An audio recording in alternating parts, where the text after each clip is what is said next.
Olá, turma. Hoje vamos falar um pouco sobre o croquis, né? A importância, as dicas de como a gente deve fazer um croquis.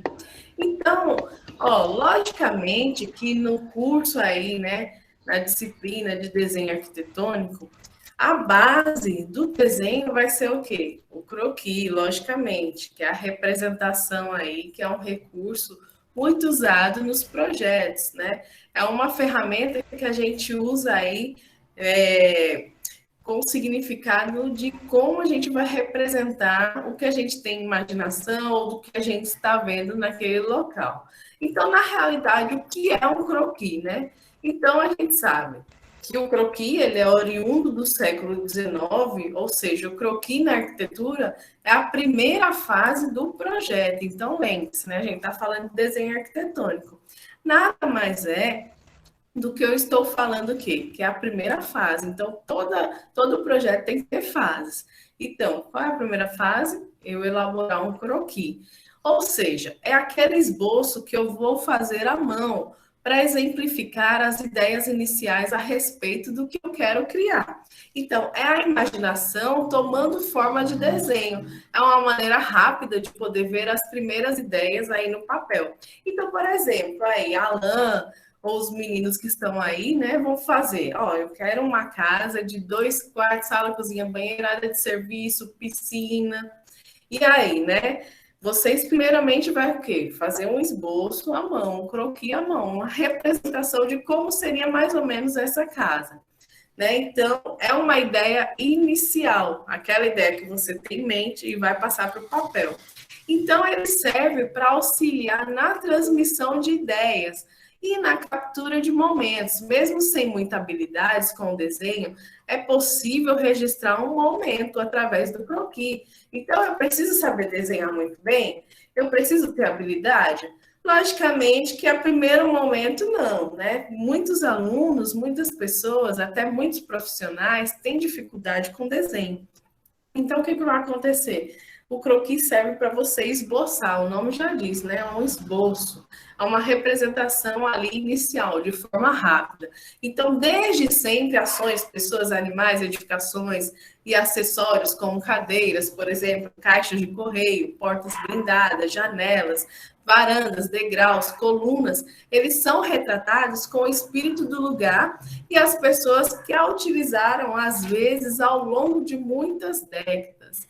Então, aí, o que a gente sabe? É uma ferramenta, lembrando, que pode ser uma maneira de ver uma dimensão humana presente em toda a arquitetura. Então, as construções contam uma história sobre o seu tempo e localização. E nós podemos representar aí, contá-las de forma gráfica, de um croquis. Então, lembre-se, né? O croquis é uma evolução histórica daquilo que eu quero representar. Então, voltando aí para casa. Digamos que a Alan quer fazer uma casa de 2 quartos, sala, cozinha, banheiro e a piscina. Então, logicamente, que no desenho de Alan, ele vai ter a evolução. Os primeiros traços dele vai ser o quê? A representação do terreno inicial, né? Quanto que vai ter de frente, quanto que vai ter de fundo. E aí eu tenho a dimensão dos ambientes, quanto vai medir a minha sala, quanto vai medir a cozinha, quanto vai medir os quartos, né? Quanto vai medir o banheiro, quanto vai ser a dimensão da piscina, né? E aí eu vou tendo uma evolução. Quais são os componentes que eu vou colocar dentro da minha casa? Né? Vaso sanitário, pia, se eu vou ter algum móvel planejado, tudo isso aí vai estar representado, né? Então, olha a evolução aí partindo. Logicamente que eu posso ter alguma influência de algum arquiteto anterior, de alguma representação, de alguma estrutura que eu vi anteriormente? Posso. Um exemplo, posso ser influenciada pelo Oscar Niemeyer para fazer minhas representações de projeto. Então, olha aí, né, a evolução. E o significado de croquis? O croquis nada mais é uma palavra que vem do francês, que é chamado de croquis, e significa simplesmente esboçar. Croquis significa desenho rápido ou o bosquejo e não se pressupõe grande precisão ou refinamento gráfico. Então, não preciso desenhar de forma totalmente certinha, né? Então, eu posso ter um desenho rápido para expressar aquilo que eu estou naquele momento pensando. Então, o croquis não precisa ser uma ideia acabada, mas sim uma experiência individual de descoberta e experimentação, como a pintura, como a escultura, por exemplo. Então, qual é a importância do croquis na arquitetura, né? Então, para compreender de forma visual as ideias em mente, os arquitetos, os técnicos, os engenheiros, diversos outros profissionais, há séculos fazem o uso do croquis. Então, alguns croquis eles podem ser bem fiéis à ideia do design do projeto, como alguns croquis, por exemplo, que a gente pode ter reforma mais ou menos abstratas e diferentes do projeto final. Então, o croquis ele vai oferecer uma liberdade de traços única, possibilitando ao profissional desenvolver projetos diferenciados, cheios de criatividade. Então, qualquer coisa imaginável e passível de criação através do croquis. Um exemplo disso a gente sabe que é o Oscar Niemeyer, né? Então, ele fazia projetos aí estupendos, né? Então, ganhava formas, corpo, relevo, uma dimensão totalmente artística, né? Então, o croquis pode ser representado dessa forma. E o projeto final, né? Ele pode estar fiel ao projeto final ou não, né? Porque eu tenho a linha de evolução. Então, é essencial desenhar à mão livre na arquitetura. Então, é uma das dúvidas muito comum, né, entre as pessoas que desejam ingressar na arquitetura ou que estão no curso técnico de edificações ou que fazem engenharia civil. Então, o que eu preciso, né, para fazer um bom desenho arquitetônico? Eu preciso ser um bom desenhista? Não necessariamente, né? Então, o fato de saber desenhar não é o que garante o sucesso da profissão. Então, tem muitos outros fatores que vai garantir o sucesso de você ser um bom técnico de edificações, se você futuramente quer ser um arquiteto, um engenheiro, né, desenhista, então aí a gente tem essa representação. Então, o fato de eu saber desenhar muito bem não vai garantir o sucesso na minha profissão. Então, a arquitetura é uma área muito ampla. E ter habilidades em desenho à mão não é exigência em grande parte dos trabalhos que um arquiteto pode fazer. Então, por exemplo, a gente tem as disciplinas de desenho técnico, desenho livre, expressão artística, a plástica aplicada, é onde saber desenhar pode se destacar entre os colegas, mas quem não sabe não fica para trás. Então não precisam ter vergonha, viu, gente? Ah, professora, eu não sei desenhar muito bem. Não precisa ter vergonha. Então, aliás, a gente sabe que não pode desanimar, né? Então, logicamente, eu preciso ter um pouquinho de malemolejo para saber o desenho, para saber pelo menos o que eu vou estar esboçando, né? Então, a verdade é que o desenho à mão livre, ele vai ser usado muito mais para se comunicar com os colegas e clientes do que tecnicamente. E para isso você não precisa ser um desenhista profissional. Ou seja, ó, eu cheguei lá para Alan é o cadista, é o arquiteto, um técnico que está aí representando a minha casa. E aí eu vou lá, eu sou a cliente, eu chego para Alan e falo, Alan, eu preciso de uma casa que tenha 2 pavimentos, né? No andar de cima, seja os quartos, no andar de baixo, eu preciso que tenha sala, cozinha, área de serviço, né? E aí eu tenho um hall. E também eu quero que a minha casa tenha banheira, tenha piscina, tenha uma área de lazer, uma área verde, uma área de circulação muito legal. Então, a Alan vai representar rapidamente ali a mão para saber o que aquele cliente está pedindo para ele, como é que vai ficar o esboço ali naquele momento. Então, serve mais para ele abranger a ideia do cliente. Então, existe hoje uma infinidade de ferramentas para o desenvolvimento de projetos e a gente sabe aí que a criação é muito importante. Então, através das habilidades de desenho, não como de projetos por meio de software, pode ser desenvolvido. Então, é essencial seguir aí, né, essas habilidades. Então, quais são os materiais necessários para a criação de croquis, né, referente ao desenho arquitetônico? Então, olha aí, gente. Lembre-se, próxima aula vocês vão trazer o papelzinho manteiga de vocês, o lapisinho para a gente já começar a representar algumas técnicas aí à mão. Então, a gente vai ter esse feedback no momento da aula, tá bom?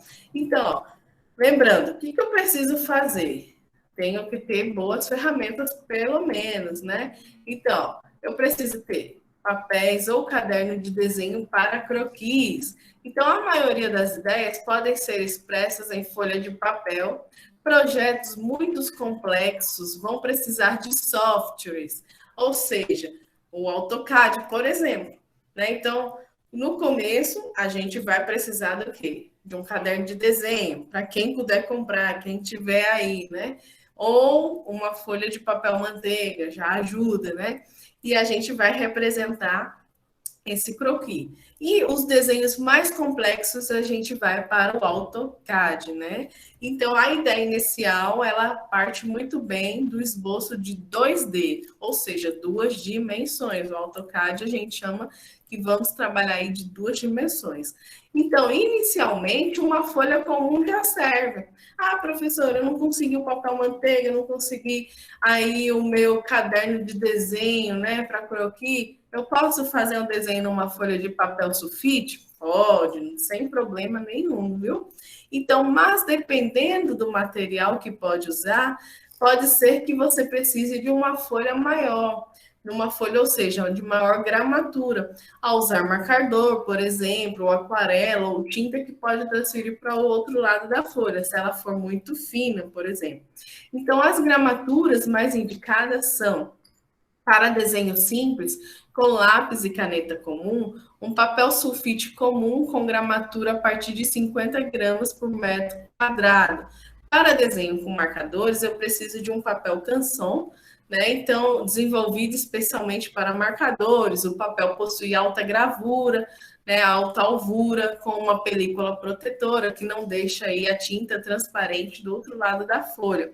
E para desenhos com aquarela, existem diversas versões, mas no geral as características são de papéis sem ácido, com gramatura de 200 gramas por metro quadrado a 300 gramas por metro quadrado. Geralmente, para ficar simples aqui, né? Vamos trabalhar então. Vocês vão escolher ou um papel manteiga para trabalhar, quem tem habilidade para trabalhar com papel mais fino, ou um papel sulfite, para a gente já começar a fazer esse esboço. Beleza? Próxima aula. Lápis e lapiseira para croquis, né? Os lápis costumam variar por maciez do grafite, as lapiseiras. Além da maciez, variam na espessura do traço também. Então, os lápis, principalmente os da família H, são os preferidos dos desenhistas por serem mais fáceis de apagar. Então, a gente tem a dureza do lápis, que é classificada em 4 tipos, B, H, F e HB. Então, B representa o blackness, que é a cor preta, o H representa o hardness, que é da dureza, o F representa fine, que é fina, ponta fina. E o HB está entre o B e H, que caracteriza um lápis comum para escrita. Ou seja, quanto mais leve, mais suave, macio, mais escuro, e quanto mais duro, mais acinzentado, grafite. A escala do mais rígido ao mais macio fica de forma 9H, 8H, 7H e aí vai. Então, a gente sempre acaba trabalhando com o lápis HB, né? Então, vocês vão chegar, se você já comprou, a gente vai trabalhar com esse tipo de lápis, né? Então, você chega lá na papelaria, eu preciso de um lápis HB, que já sabe, e a gente já vai começar a trabalhar com esse lápis. Ah, professora, eu esqueci, eu não consegui comprar. Vamos trabalhar com lápis comum mesmo, tá bom?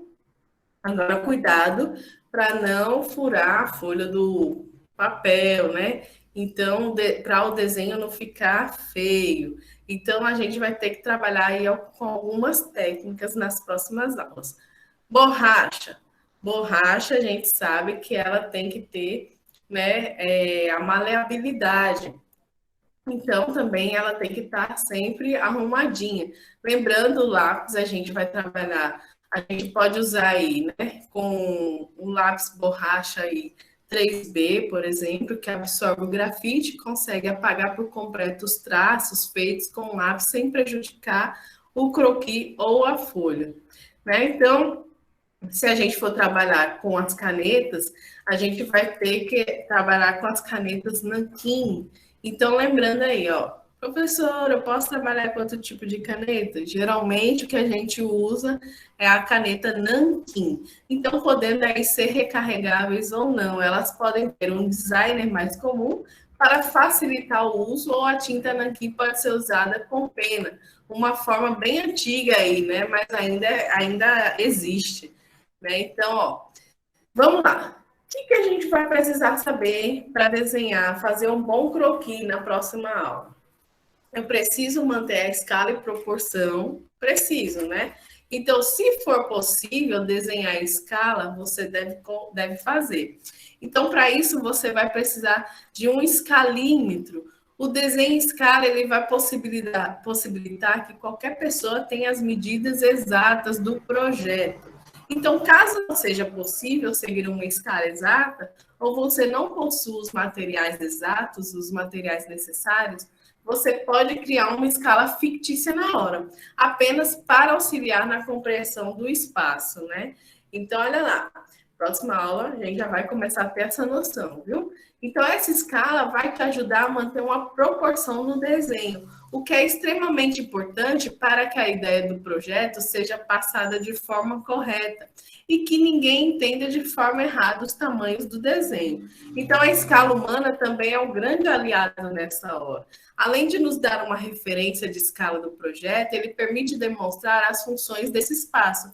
Colocando uma figura humana, podemos também transmitir a relação de proporção com o edifício desenhado. Por exemplo, se eu quiser elaborar um prédio, logicamente, eu posso desenhar uma pessoa e colocar o edifício, né? E aí eu tenho a proporção da relação do edifício com o ser humano, com a pessoa que está sendo o observador daquele prédio.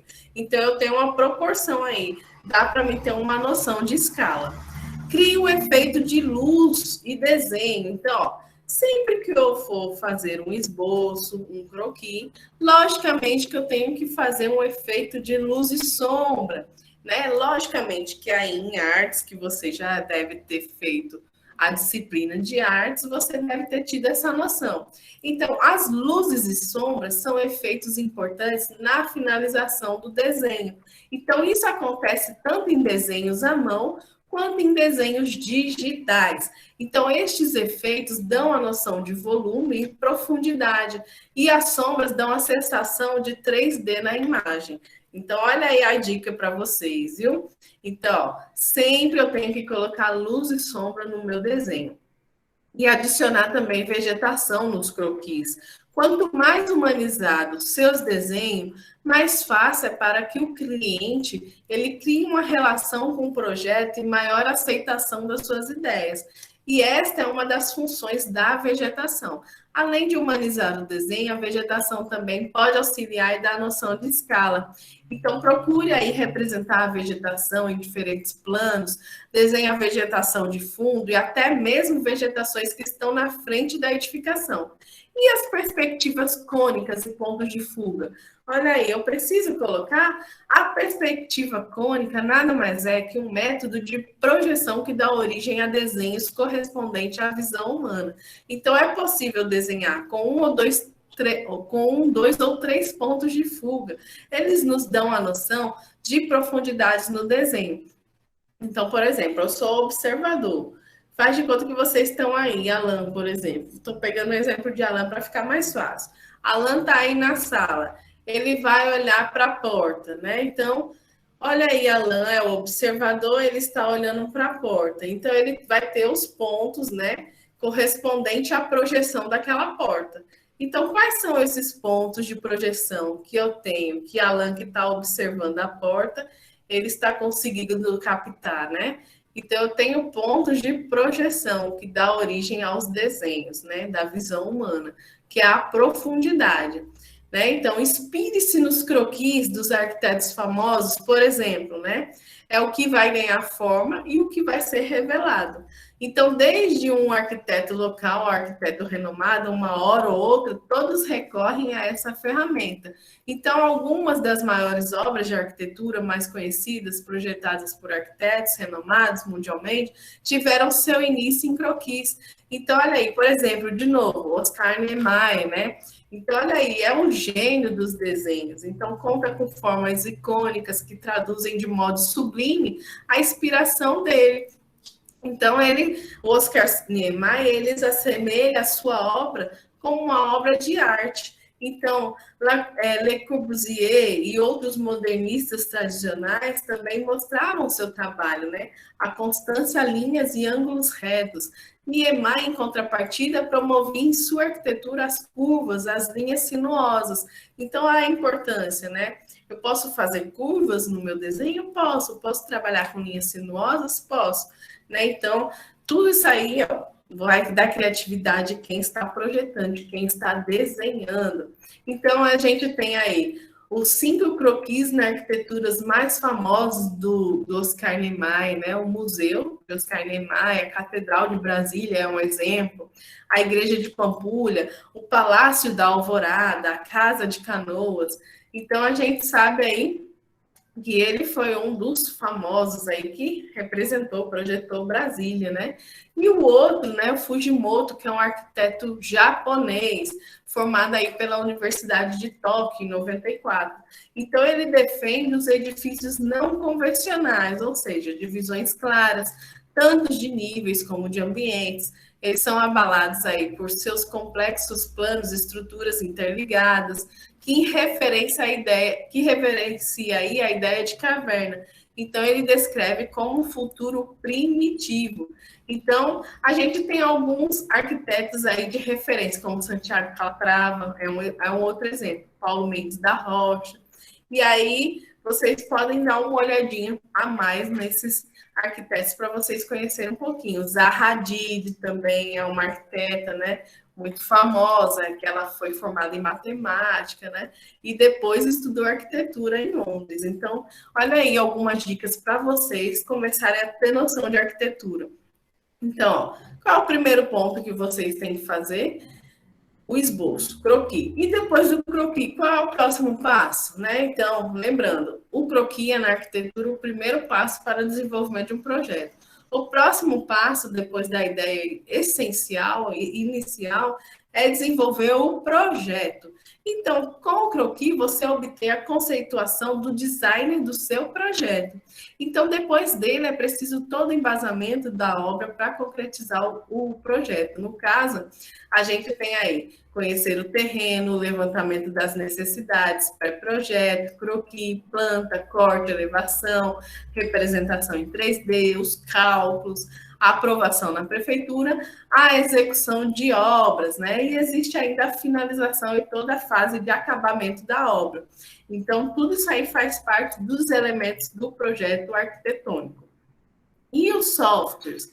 Lembrando que eu tenho o AutoCAD, né? Então a gente sabe que o mundo está em constante evolução. E um profissional, para estar bem preparado, bem capacitado, precisa seguir o ritmo dessa evolução tecnológica. Então, todos os dias surgem novidades e as empresas procuram profissionais atualizados e experientes. Então, existe aí vários, né, programas desenvolvidos diretamente para o público aí da construção civil, e cada uma tem uma função ou parte de um projeto.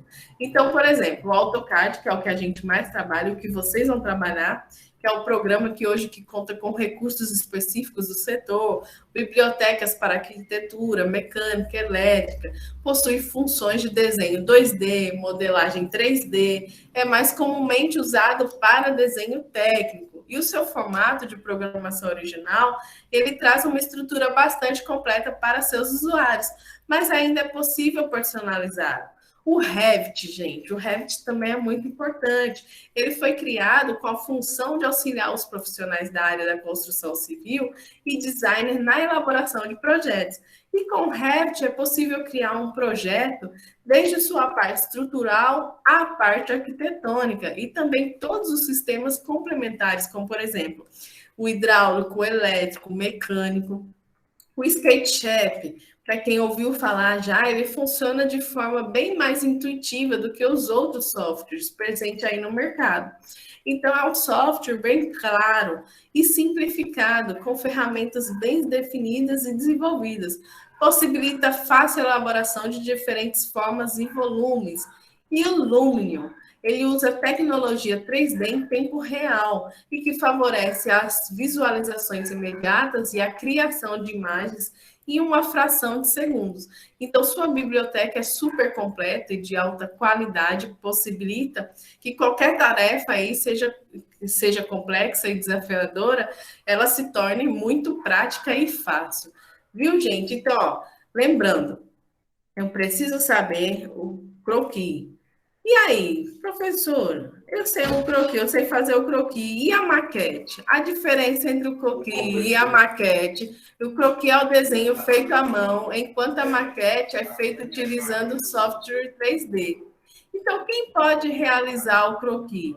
É qualquer pessoa que queira se aventurar no mundo dos desenhos e depois evoluir constantemente na área. Qual é a diferença entre um rascunho e esboço? Então, a diferença entre um rascunho e o esboço é que o esboço é um desenho que será desenvolvido, enquanto o rascunho é algo que foi escrito ou desenhado, mas que será aprimorado no momento que passar a limpo. O que é uma planta baixa, gente? A planta baixa é a visão vista de cima de um projeto, mostrando o interior e o tamanho dos ambientes.